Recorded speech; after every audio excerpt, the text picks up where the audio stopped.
cyo kimwe FM twese hamwe birashoboka.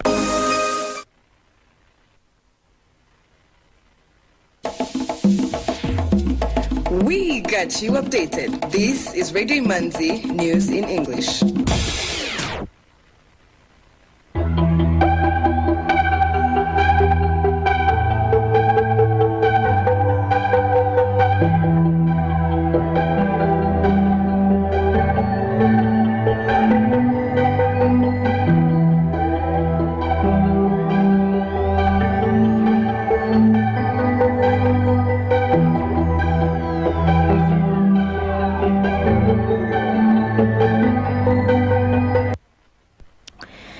This is Radio Imanzi, broadcasting from Kigali. Here is the news in English, brought to you by Fiona Umuganwa.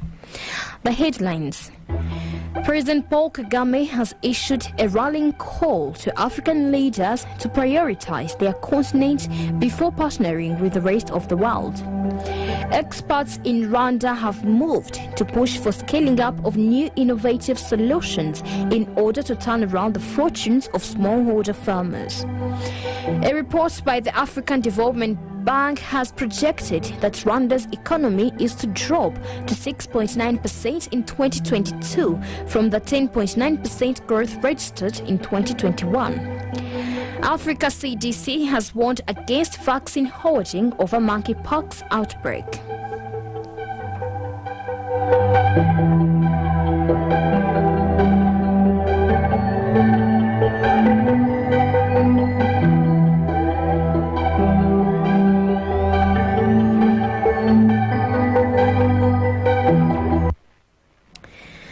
Welcome back. News in detail. President Paul Kagame has issued a rallying call to African leaders to prioritize their continent before partnering with the rest of the world. He was addressing African heads of state during a discussion examining the role of Africa in a changing global order at the ongoing World Economic Forum in Davos.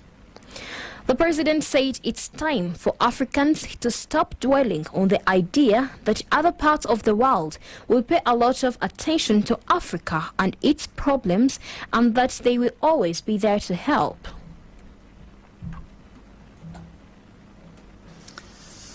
To begin with, we have to act as if there is going to be a pandemic sooner or later anyway. So we get prepared for that, either to prevent it or stop it spreading, as Bill has just said. But what we have learned, for example, from the perspective of our continent, we have to deal with capacity issues to begin with. We have to have the capacity to test, to treat, to administer vaccines, and so on and so forth. That is number one. Number two, the lessons we learned also show us that we have to avoid to always be dependent on others for things that our lives depend on. So that's why we seek to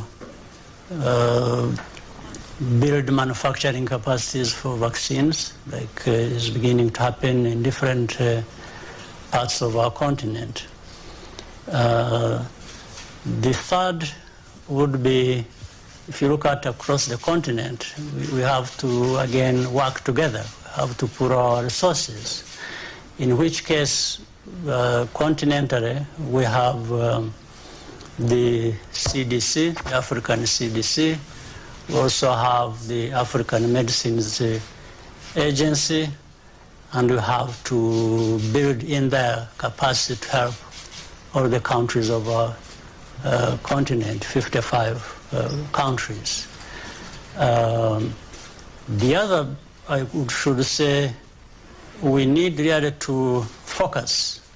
There is a lot in science and research and technology that we should be able to tap into to deal with all these crises. So we should make investments either in individual countries or again continentally, and that's what we have been doing and seeking to do. President Paul Kagame shared an example of when the pandemic struck and exposed not only Africa's weaknesses but global ones as well. He said for Africa, it exposed that we don't even have the public health infrastructure that should be in place with or without a pandemic. If you look at across Africa, only on average 18% of the populations have been vaccinated.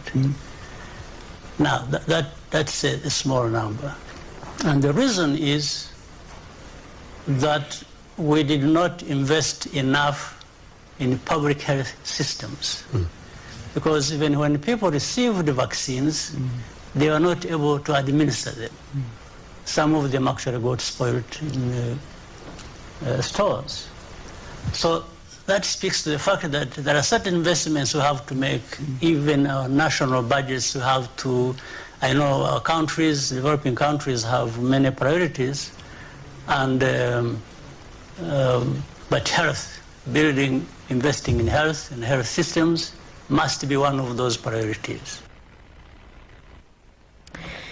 Convening over 50 heads of states among the 2,000 leaders and experts, the forum is centered on the theme, History at a Turning Point, Government Policies and Business Strategies, which comes against the backdrop of the COVID-19 pandemic.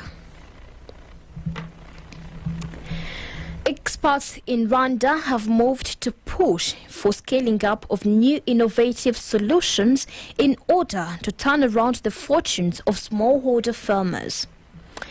One such solution that has been mooted in Rwanda is the use of the low-cost dry cards in testing the dryness of food, a critical practice engaging mold growth in grains. Scaling up innovative solutions for smallholder farmers could help eliminate aflatoxins, toxic substances commonly found in grains. This was the suggestion provided by experts in the agriculture sector during a virtual seminar under the theme Agriculture Innovations Elevating Africa. The technology has passed the litmus test of the Rwanda Agriculture Board and Rwanda Standards Board and is built to be affordable and easy.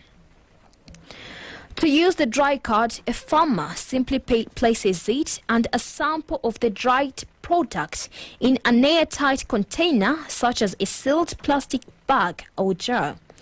After a few minutes, the card's indicator, a strip of cobalt chloride, will change color based on the equilibrium relative humidity. The farmer then matches the color of the strip with a corresponding scale on the card.